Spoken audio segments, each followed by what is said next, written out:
joni andi hay hunde a wata wadde ɗo sina email ɓay ay hay fi waɗugol whatsapp ko email yaha waɗugol fi telegram ko email yaha waɗugol fi instagram ko email yaha waɗugol twitter ko email yaha waɗugol tiktok ko email yaha kala ka yaruɗa ko email ko woni wo ko email ɓe lando email joni noon si tawi an a wata udditude email andi ko si goɗɗo udditani kala yiɗo ɗo vidéo haray yo so gaynimo darde walla so darimo yo naɓa mo woɓɓe goo kadi hay si kanko ala nafoore makko haray woɓɓe goo no mari nafoore makko haray ɓen ɗon yo naɓan ɓen ɗon kadi ndaara no nafitoriramo si goɗɗo noon hawri to kadi e goɗɗum ko anndanɗa hoorema imo faala andude ɗum no wiyete haala men kan ɗum haray o winday ka commentaire ley ton ka commentaire haray o winday ɗon o innamo faala andude hunde kar no wiyete e pular on tuma yettotomo si allahu lanɗo jaɓi hande ko wonɗen ko udditugol email ko ɗum woni udditugol email ko ɗum ɗon woni ko nattete ka gande kese ko fo woni ɗo sa uddita email haray a uddita taw page na o ɗo ngo sengo ɗo udditata ha gasa yaha ɗaɓɓita google sa ɗaɓɓiti google ara e o page na google ɗo are o page na google ɗo ɗum woni ngo sengo google ɗo on tuma winda ɗo email walla gmail waɗa ni gmail sa windi on gmail ɗon ñoƴƴa ok ino ɗo yaltiti ɗo buy ko an andi ko on to e muɗum ƴettirta kon ɗawa ƴettude o arano ɗo o dow ɗo arano ɗon ɗo kilika ɗon sa kilki ɗon nde wotere ayi joni ngoɗo sengo udditike ay ka windi ɗo gmail on joni noon ɗo ko siɗa mari email ɓe indiya waɗu initiation ɗo ko ɗo ya fuɗɗo ɗo hara ko ɗo kilikata siɗa mari email hara ko nargo ka email falɗa joni noon sa ala email ko ɗo arata créer umma compte ɗum woni waɗu compte goɗɗo go ɗum ko haala portugais ɗo laaɓano moƴƴa kono ko noon joni o yi leyɗo kadi ko ɗum windi no ɗo kadi no waɗa siko fi golle aray email mo on ko fi ko ɗuma on ko fi affaire ka gollata ɗo joni noon haray sa faala ko ɗo ñoƴƴata ka créer umma email ɗo walla do wal siko en français kadi aray no windi waggol créer email joni noon ɗo haray ko ɗo wonɗa ñoƴƴude sa ñoƴƴi ɗo ha gayni ino ɗo udditike landotoma siko email ma annda hoore ma ko fima antum e siko email professionnel hara ko mo fi yeyirta en e ɗuma wano ɓe ka réseaux sociaux ji ko wanno hara ko professionnel joni noon au lieu de ɗum an a ñoƴƴe tungo ol bindol dow ɗo par utilisation pessoal koko mi gollira min hoore anni ko ɗum wonmi udditude email on ko email gollirɗo fi hoore on tigi tu fi on tigi tu kilika ɗo kadi sa kiliki ɗo udditota e ɗo fof udditike ino no windi ɗo de ino créer ma compte google joni noon o wima ɗo introduisa o sewnome haray ko ino ɗo nome propre woni inde ma nde tigi a waɗɗo inde ma nde misal ɗo joni mi waɗani diallo diallo mi arata leyɗo ayi appli ɗum woni yettore nde ya waɗɗo yettore nde mi waɗa ɗo wona tun diallo mi waɗu ba kadi ba woni ɗum yettonde ɗa ko diallo inde nden yettonde ba ko fi no famora tun wonɗen ɗo inde nden ko diallo yettonde wona ba kono noon min tigi mi ɗo on tinimo randum ɗo joni mi wiya ñoƴƴa ɗo yarugol yeeso yaru yeeso eyi wi yomi waɗu ɗo joni e duuɓi ɗi diya woni ñalande on ti jibinande joni la wadde ɗo 0 kono famora tun ɓenni o waɗɗo lewru ndu mi waɗa ɗo janvier silan faala walla février walla komi faala o mi waɗa ɗo janvier woni o waɗɗo hitande nden mi waɗa ɗo joni 1980 ɗo mi waɗa tun no famora généraux ko ɗum woni ɗum ko so tawi on tigi gorko walla ko debbo joni waɗani hino windi ɗo féminine siko debbo o ñoƴƴa ɗo ka debbo féminine ɗo masculine siko gorko o ñoƴƴa ɗo haray siko français kadi on andu ko ɗon ko féminin e masculin joni noon tina ɗum kadi préfiru nawde vulgar haray siɗa faala kadi a waɗata siko gorko walla siko debbo ɗum ko ɗo ñoƴƴata nara joni a wolda siko a gorko e ko debbo walla leyɗo personnalisar jado hara joni ko heɗa faala waɗude tun inde wonde go tun no famora tun kono joni hande ɗum ene waɗen ɗo masculino ɗum woni gorko par ce que ko mi woni yewde ɗo waɗa ɗo ni ɗum ɗo timmi hino ɗo date ñande tijibina hino janvier lewru ndu hino hitande 80 mi ara mi ñoƴƴita ɗo kadi sigir yaaru yeeso o yi joni ɗo addanilan ɗo ɗe komi faala simmiɗo faala suɓade kerew kañum ti waɗanilan email o wannilan ɗo jba has 0984 arroba gmail.com ko ɗum ji on ko o ƴetti walla jota on ko o ƴetti ka diallo wadde o hiɓɓidiri ba on waywa diallo ba konti mum waɗe o numéro ji ɗo silan faala mi kilika ɗo mi suɓo oɗo silan faala kadi mi waɗa ɗo ni ba mi waɗa j de 29 14 mi waɗa ɗum ɗo silan faala ka nano ɗon faala joni mi kilika e ɗo ayi créer o sew propre adresse de email joni noon au lieu de noon joni si tawi min nami wowtuɗo moƴƴa mi ala e waɗude honno adresse email goɗɗo go par ce que ko ini woya waɗan hoore ma nde inde ɗo ko wonata ɗo ko joni noon ɗa aroya toon kadi waɗoyata tokora mum no woodi haray mais change dira ɗum ɗon kadi en aroya e muɗum hollugol fof joni noon ɗo ɓe kaɓe suɓanima ɗo siko a ekkitotoɗo wota nangu tampugol e to ɗum man sal joni mi ƴetta ɗo si ba mi waɗa 0984 mi ƴetta oɗo ɗum mi kilika ɗo mi kiliki ɗo joni mi continua wota mi tampu par ce que na mi wowtuɗo siko mi wowtuɗo no mi suɓo ley kono ɓay ara yonti wowta waɗa ɗo ɗum ɗo noon mi yewta en tun no famiro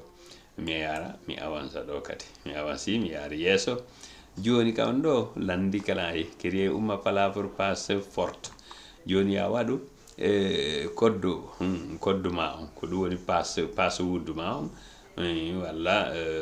honno palavre passe ko ɓuranma o ya waɗu code ma on ndeɗa yaha udditoygol email on sa windo email on ha a gayni ka google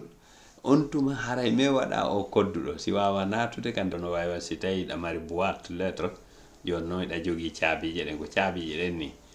par ce que a yiya ara hewta ka boîte sa ala caabi ko sotta nata a natata joni ɗum ɗo ko ɗum ɗo sokkirta ɗum ɗo sottirta joni sa waɗi oɗo code ɗo haray ndeɗa aroya ka email o natato wo haray ko me waɗa oɗo code kadi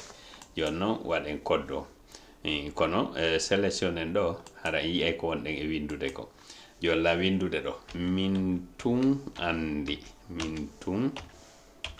andi mi waɗa ɗo kono ko woni majuscule habbe mi ta majuscule o nawe fof woni majuscule waɗani min tun andi mi waɗa ɗo 1 2 3 on andi ɗo tigi tigi on ɗum ɗo ɓeyni joni yo mi confirme ɗo ɗo honno code o ko mi windi ɗo ko mi windata ɗo ko ɗum woni mi tabintin ɗum ɗo ɗo joni noon mi waɗani min tun andi mi waɗani 1 2 3 andi ɗo o juuti moƴƴa ko ɗum woni o woni tiiɗuɗo moƴƴa o woni tiiɗuɗo toujours noon ko ɓuri moƴƴude comme premier lettre on waɗamo majuscule oɗon ɓurata moƴƴude sabu ko ɗum watta so ɓennaya waɗu ɗum o yi joni premier lettre mi waɗimo majuscule joni noon silan faala mi ittay ɗum ɗo silan faala mi acca ɗo bonnata hay hunde ɗum ɗo ko fiyo mi tum confirma joni noon mi avance noon ɗo mi yara ɗo yeeso joni koyo mi mandito komi waɗi ɗo ko email mo mi waɗi to on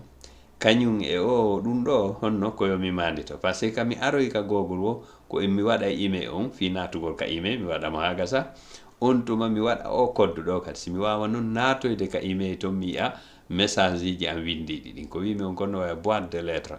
mais jogoɗa caabije ɗen sotta uddita ba hunkur sina yi a lettre ji maɗi nder ton joni noon haray ɗum ɗo naya yejjito min tun andi 1 2 3 kono an kadi a waɗay ko faalaɗa o min miɗo waɗirde ni fi hollugol on tum an kadi ko inde nde faalɗa o walla ko haala ko faalaɗa o ko ɗum waɗoyta fi wota go yette baɓɓen sikkuɗo wondema awa ɗo koko mi waɗi kon kankadi o wattata non ɗum ɗo kono faamiro joni miɗo artude mi avança yeeso eyyi joni mi avanci o yiɓay mi juutinimo o yi ƴetti joni ko honɗum belandiran ɗo additionnel o email de récupération wowi mi waɗu ɗo email fi si tawi oya koddu an to o majjirilan yomi wawmo hettude ko ɗum woni récupération mi wawamo hettude yino windi ɗo adresse de email de récupération woɓɓe ɓen ɗo ko numéro téléphone ɓe watta woɓɓe noon waɗa code par ce que sa yejjituɗa code ma o wo ano woodi ley ɗon ka sengole email kaɓe inta ɗon ya waɗu fiya waɗu récupération joni mi ala e wadde min email fi hon ɗum par ce que oɗo ko fi ekkitor ɗum tum mi waɗude na email an on ni ɗo ko fi ekkitor ɗum tum joni noon min mi waɗay ka ignora ɗo par ce que haajo an ala e o email mo mi woni e kerewide ɗo eyyi joni noon onon noon waɗon ɗo email goɗɗo go haysko gorejo mon go luɓo ɗon email waɗon ɗo taw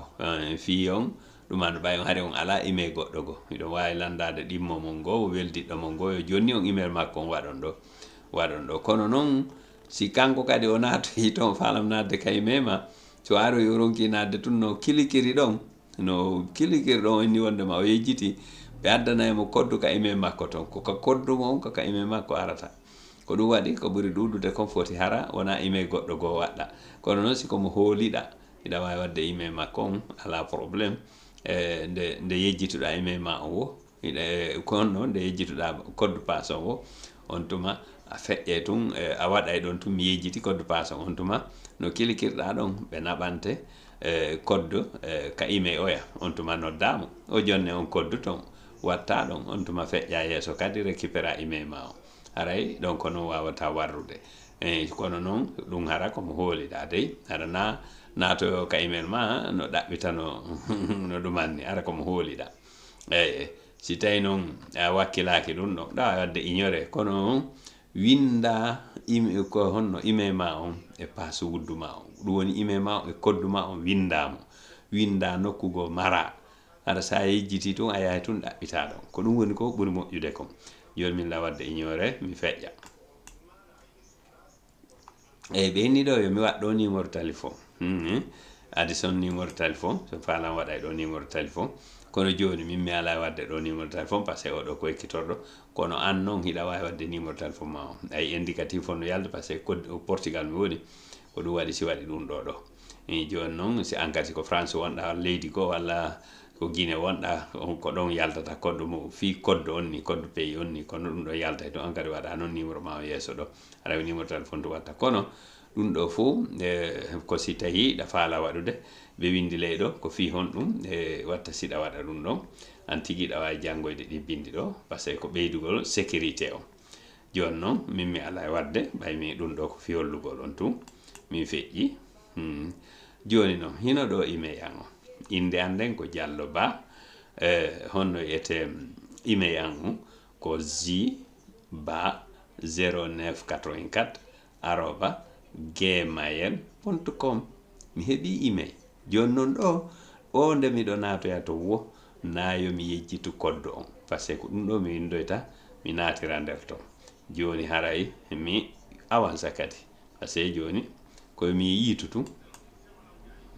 joni mi avanci ɗum ɗo en escole ya a suwa définition ya suɓo définition ma on ko hombo faalaɗa joni ka ɓurraɓe ɗon ɓayan on na wonde hiɗa wawi fi ɗum ɗo haray ko go'o avança ɗo tum fanka si wona ɗum kilika hoore dow ɗo konta kirtule ɗo par ce que si wona ɗum naɓoyte ha majja kadi few joni noon min miɗo avancude tun taw mi kilikata ɗo miɗo avancude eyyi kono jaɓali komi waɗiri ɗum ɗo kono faamiron ta me kilika nokku go sona ɗum jaɓata joni noon min mi kilika dow ɗo ay ɗo kono impasse joni ko ɗaɓɓi ko honno wiyete ko vérification goto nokku goto pet mi wala e wadde lega par ce que ga ko nayi ko manuel kadi joni noon ɗo ko automatique joni noon mi avansa non joni ay joni yahi joni avansi joni ko ngo sengo ɗo to mi tippina ha ley ga mi janga ɗiɗo fo kono noon ko simiɗo faala mi jangata kadi on faami on tuma mi waɗani mi jaɓi fo condition on ni condition contrat on ka ime on ni kono ɗum ɗo fayda e ɗuɗa nafoore foti enen ekkitotoɓe joni iɗa tippinde a ley ga ara ñoƴƴa ɗo mi jaɓi fo ay confirme as définition joni tabintin noon e ko honno définition ji ɗi joni mi confirme kadi ay ɗon artani lalle ko memi yahano kelinayi joni mi d'accord aɗo kadi fo mum ɗo on kañum ko mi yiɗi bin ɗo komi tippin tun ha ley mi yeey ton mi waɗani mi accepta lanni ɗum ɗo o message yaltuɗo ɗo ko silan faalano marde ka code on ɗum mi ñoƴƴa ok kono mi marata code on ɗo e email mum o mi ñoƴƴay ɗo tun wonano ɗon gasi joni o yii fewn ɗo miɗo ka nder email ni hewti nder to o yii ɓe addanilan ɗo message joni ko ɗum woni lan ka nder boîte lettre an joni hino ɓe ɗo gogol addanilan ɗo lettre joni mi ñoƴƴay hoore makko mi udditamo